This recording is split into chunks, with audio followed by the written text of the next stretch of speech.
Business as Unusual is a thought-provoking podcast that explores the innovative strategies, disruptive ideas, and unconventional practices driving successful leaders and companies in the ever-evolving world of modern business.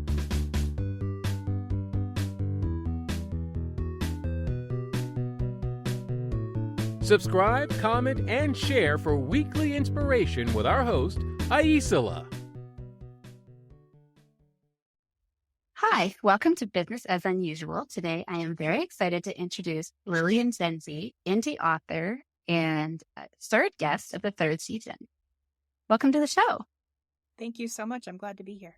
I am delighted that you are joining me today. I have been pestering this wonderful human to join me on a podcast for a very long time. Before we dive into the delight that is the work that you're doing, I want to ask, what's the tradition you enjoy?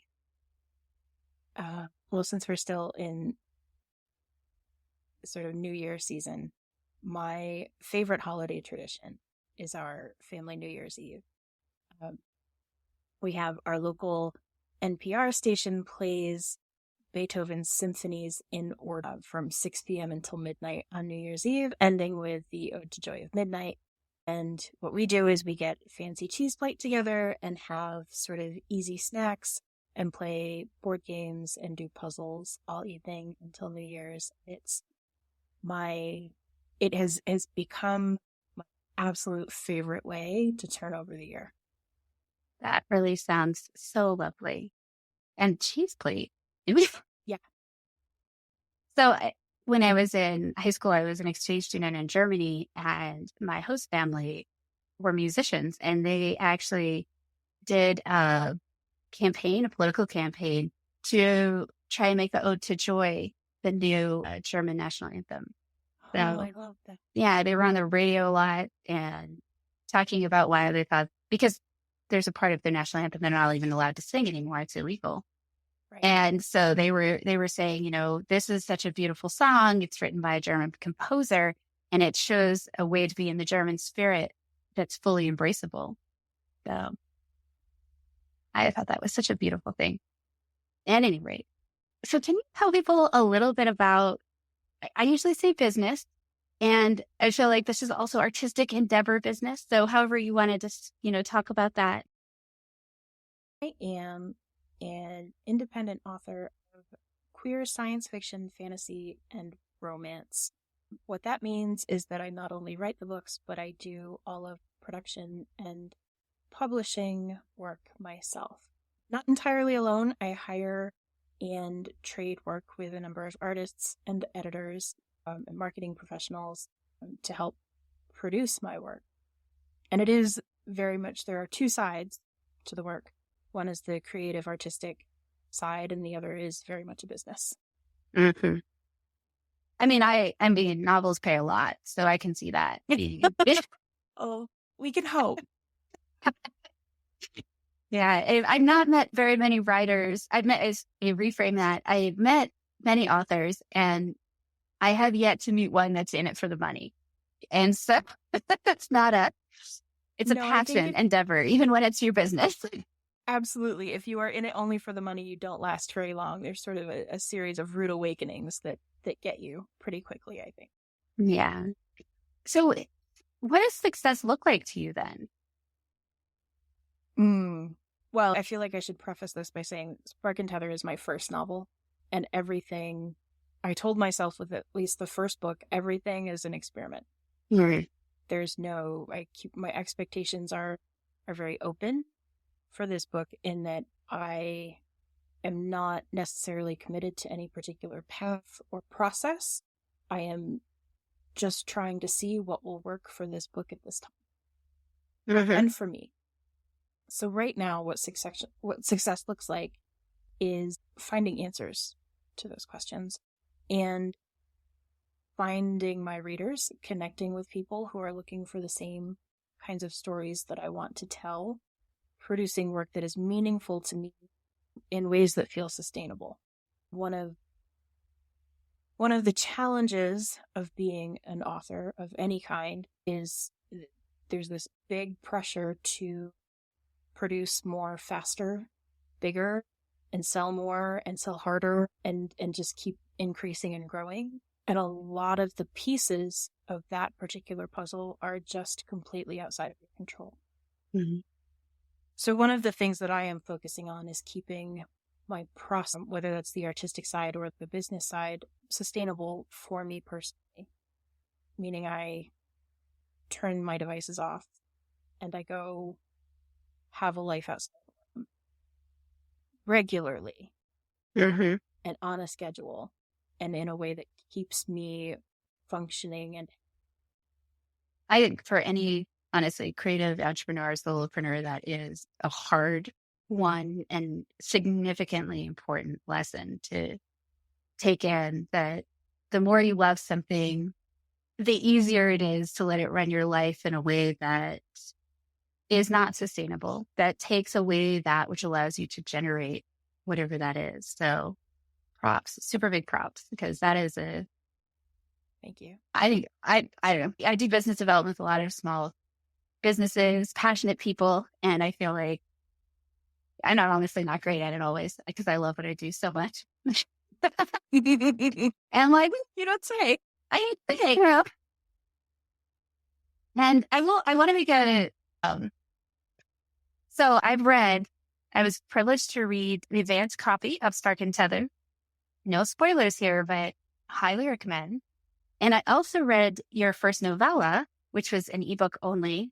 And it was, both of them for me touched my heart in such a comfortable way. It like that opening, but there's a trust in that. So for those of you, if you're looking, the physical book, Spark and Tether, you can get it this week. Comes out on the 19th, right? Yes. But if you're listening to this, you're like, I gotta go on right now. You could go get the ebook, Metamorphosis in Green and Gold, and you can have it done. It's like 90 pages. You need to read for a January afternoon under a cozy blanket. I'm a big fan. I think is currently available as a free download on my website. And there are ebooks of Spark and Tether available as well on the 19th. Nice. So join me. We can have a little book group, guys. This is business as unusual. What would you say is unusual about what you're doing? So I've been thinking about this question since you asked me to be on the podcast, because the honest answer is I don't know that. Reality is there are hundreds of paths and approaches to publishing. One does it a little bit differently. Lots of people will tell you that there's one particular way that works better than others. And reality is there is so much luck and timing and outside influence. It's very difficult. It's difficult to necessarily pinpoint what normal is. Mm-hmm. For example, when I first started writing Spark and Tether, I had no intent of publishing at all. It was a side project, sort of during a very tumultuous time in my life. It was just a little space in my head of a story that was just for me. Mm. And I had friends who were publishing stories on web serial apps, and I started reading a lot of web comics again, and I was really intrigued by that whole setup and that system, so I started publishing my first draft as I wrote it on a web serial.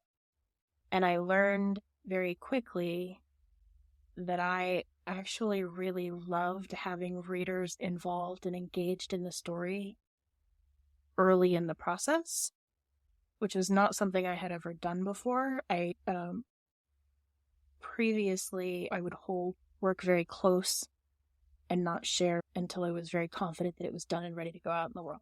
So releasing something in a very raw form was a huge step outside of my comfort zone.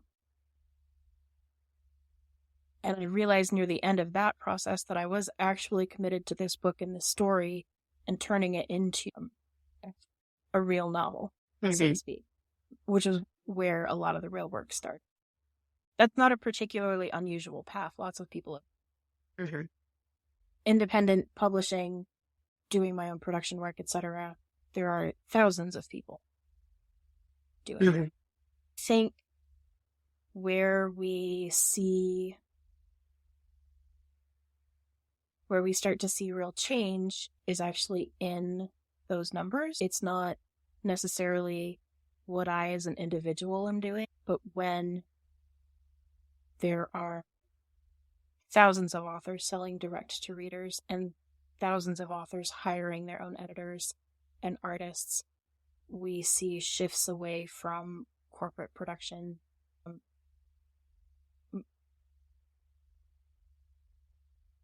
and retail outlets that are monopolies that are out for their own best interest and not for It's so diplomatic. not in ours.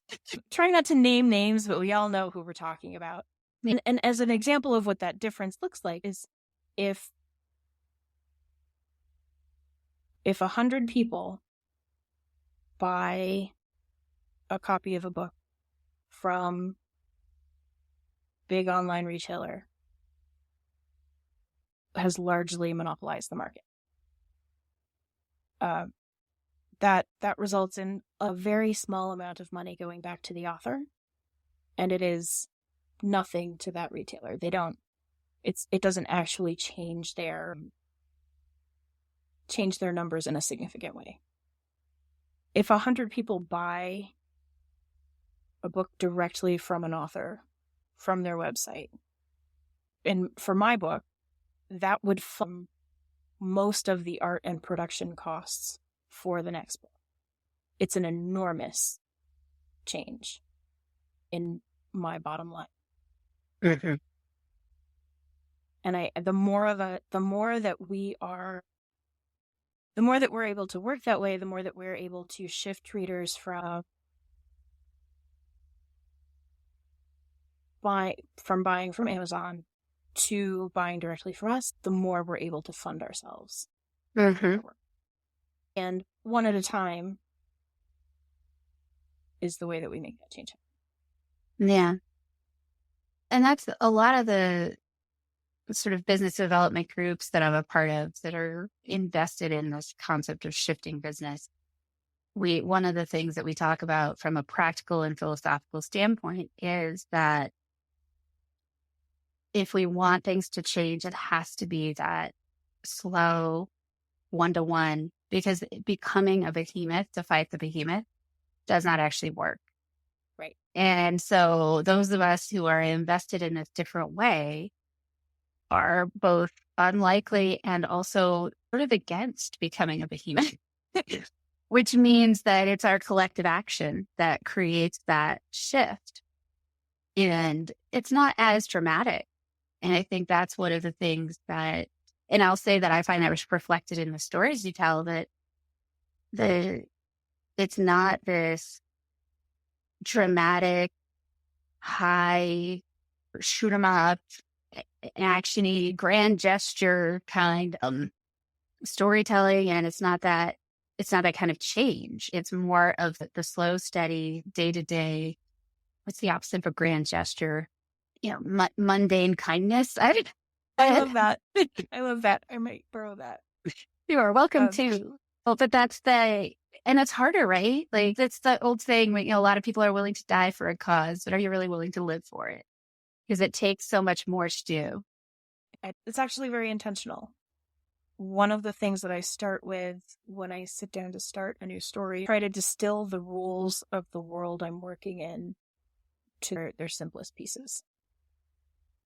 And for the Synchronists universe, which is Spark and Tether is the first book in a new science fiction series, one of the rules for that world are we get the systems we build.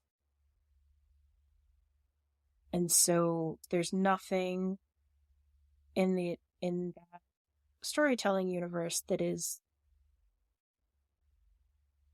just, not that there are no accidents, but that there's a cause and effect to the choices we make and the behavior that we choose to.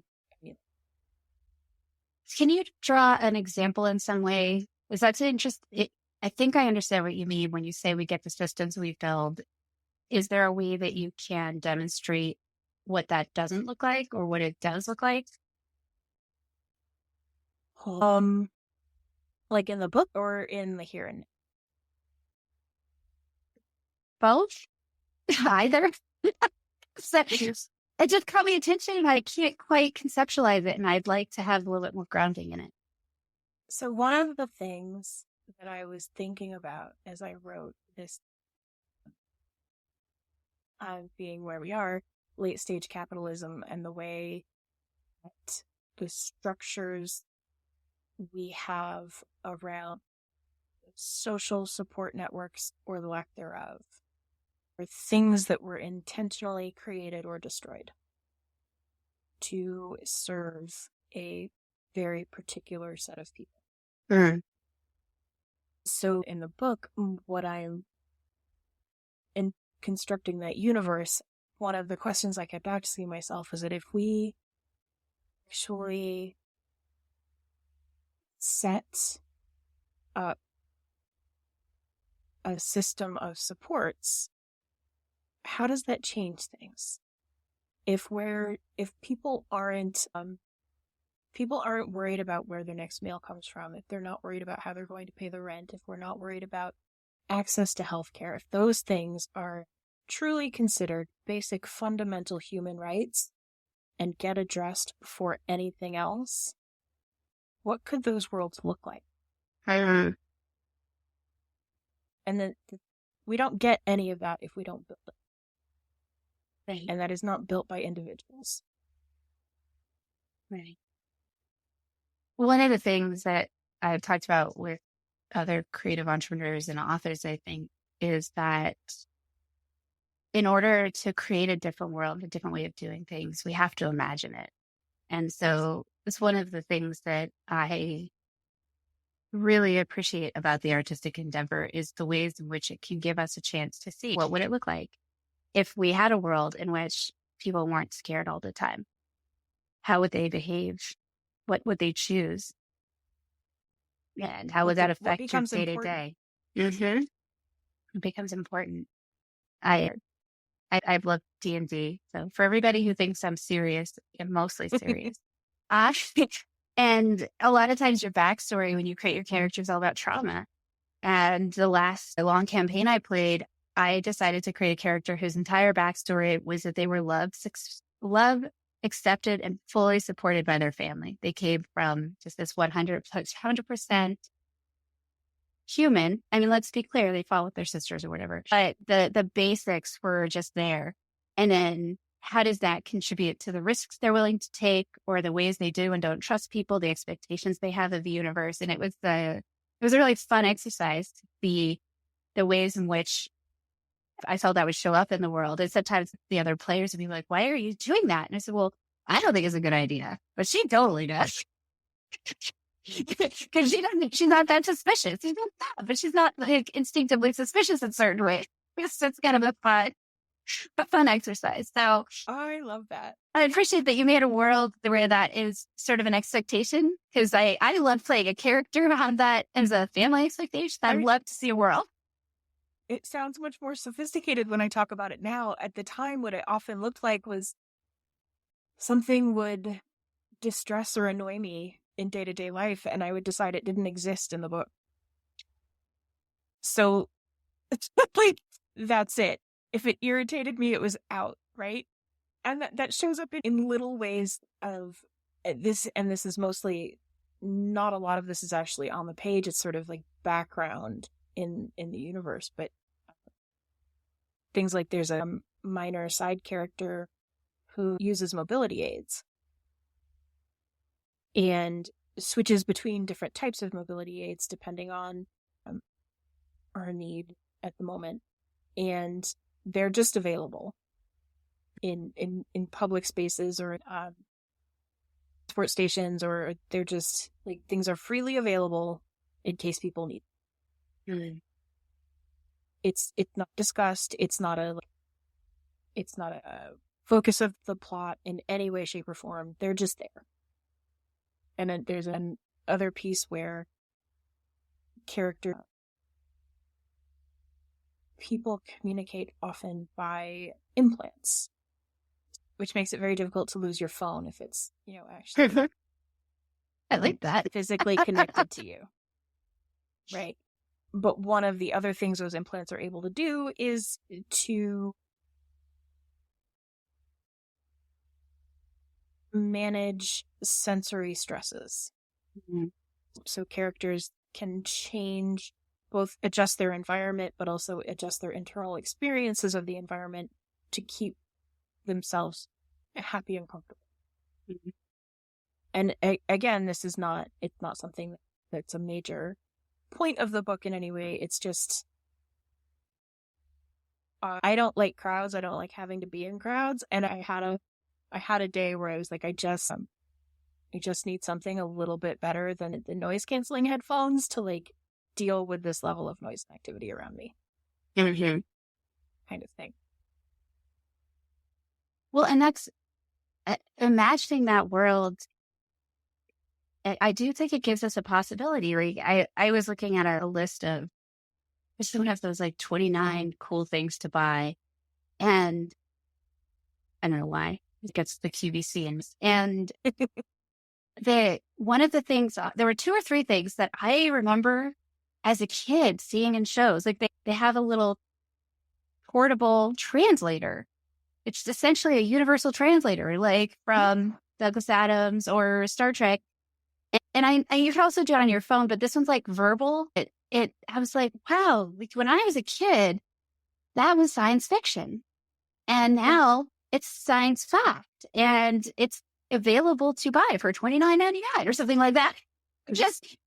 And so I feel, and they've done shows, I've seen little reviews where they've said, oh, at Star Trek, they imagined that these doors that move by themselves and you walk up to them. And now we just assume you're going to have that when you walk up to a grocery store. That wasn't real when they imagined it. So there was someone who would like stand there and pull the door bracket, open and shut.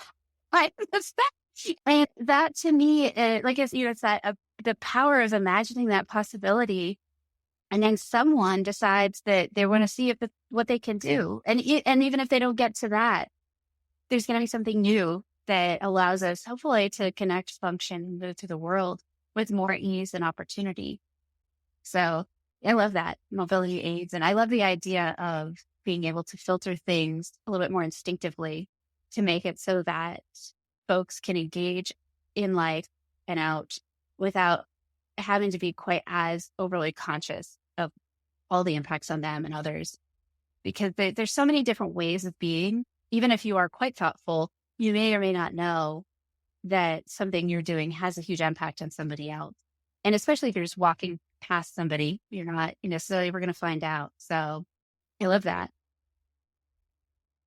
So can you share any advice that you've received that influences how you work or how you approach what you do? Oh, there's been so much. One of the loveliest surprises of when I decided to go the indie author was how friendly and encouraging and open other indie authors have been. My favorite advice, which has been most immediately helpful, I think actually came from a TikTok video, and I don't actually remember who's. It was a while ago, but it was about how to know when the book was done. Because that is the thing. I will tinker forever with anything, whether I'm making a promo video or writing a book, or it's if you are making little fiddly changes that don't essentially improve or change anything real, it's time to let it go. Because there's no end to the fine-tuning language. Mm-hmm. You can do that forever. Yeah. Right. But if you're not actually adding to the story or distilling some important piece of the story, it's done. I remind myself of that. So that's the advice that I've been working. It sounds wise in general as well. But it's, once again, when you love something, that a desire to reiterate and improve, it is for me at least, it's a constant. And so learning how to say, okay, just going to stop that. We're accepting where it is. That seems very wise. So what do you do to recharge or inspire yourself or get into the zone of writing? I've been working, well, as far as getting into the zone, I've been working on developing a new ritual to start a regular drafting process. I got so caught up in the production of this book that I have a hard time switching between the business brain and the production brain and the creative brain, and trying to get the creative brain restarted. I've been working on a new ritual that involves making a little 20-second TikTok video of some making tea. I love your TikTok videos. I have a really wise marketing consultant who has been gently but firmly encouraging me to make a habit like this. Just a small daily TikTok, just sort of say hi and set the tone for the day. And I was grumpy and resistant, and it works in both making my brain switch gears and in keeping my TikTok engagement, my reader communication going in a good direction. So that's great. I owe her a big thank you. You're welcome. I don't know if you out yourself on your podcast, and you can cut whatever pieces of that you like. No, I'm trying to be better about sharing that I actually do work. I think you should take credit. I recently talked to someone who was like, you just stop hiding. Mm-hmm. So thank you. No, I do. I love your videos. They are so fun. Every time I see them, they make I always reshare them and but mostly because I want more people to have that. I will admit, obviously I want to get the word out because I love what you're doing. And I want other people to have them in their feed because they're just so pretty and they're fun. There's a little moment of uplift. So it's a win-win from my perspective. I actually really enjoy making them. And I have, in a past life, I worked in photography and graphic design. And I never did a lot with video, but there's something about re-engaging part of my brain that thinks about how to put things together that has helped a lot with the writing. Yeah, it's interesting.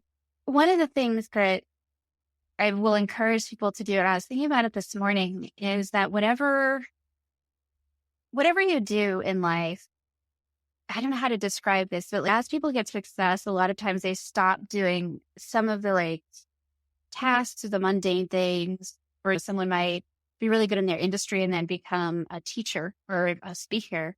And I've really strongly encouraged people to keep some aspect of where they started in an ongoing way. Even if you're a multi-million-dollar speaker, take a client or do some pro bono work every year so that you stay really connected to where that source of awareness and delight and inspiration comes from. And I don't know how to say it because it's not that I think specialization is necessarily bad or even evolving. And I also feel like when we lose connection to those grounding things, that there's I don't know if it's a loss of depth, but there's something shifts in how we connect to what we're doing and how we show up. So I feel like there's a power in retaining small aspects of our skill sets and our different passions, even if it's just touching in once a year or finding a way to incorporate it into this new endeavor. So I don't know. I don't think we ever lose that thing. We sometimes just have to evolve it. And it's still obviously rambly in my head because I just had that sort of feeling this morning. It's advice I give to people as they're scaling their business, that make sure you stay connected to your industry or your activities that you're doing in some way now. And then there's this larger sense of not losing. If you love to play outdoors when you were a kid, which I think we all did to a certain extent, make sure you're still getting outdoors or whatever that is. That helps you to retain that full spectrum experience of who you are. I think that's really great advice. And I think there's an element of that. That was how I decided to stay independent as an author.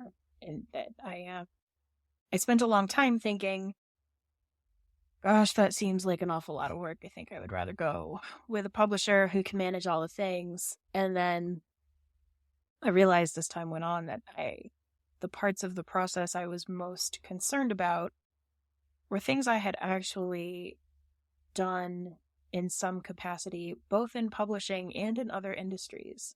Mm-hmm. And that I did actually have a lot of those baseline skills and was certainly capable of learning the ones I did. And it has allowed me to stay connected through a variety of different spaces, which has been really lovely in that I had more of a reader base ready for me than I realized. Mm-hmm. Yeah. I'm excited. So we touched on this a little bit, and I do want to re-highlight. So this week, Spark and Tether releases. And so if folks are listening and they're just like, whoa, I need this book. I want to learn more about your new project.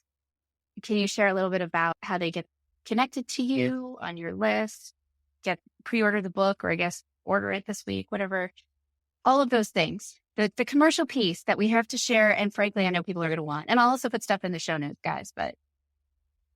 Awesome. Thank you. Best way to contact me or to buy the book is through my website, www.lilianzenzi.com.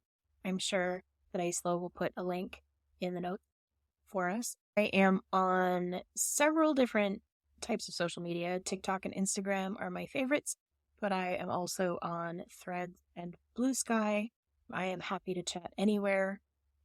My book is available on most major online retailers. You can always request it from your local library.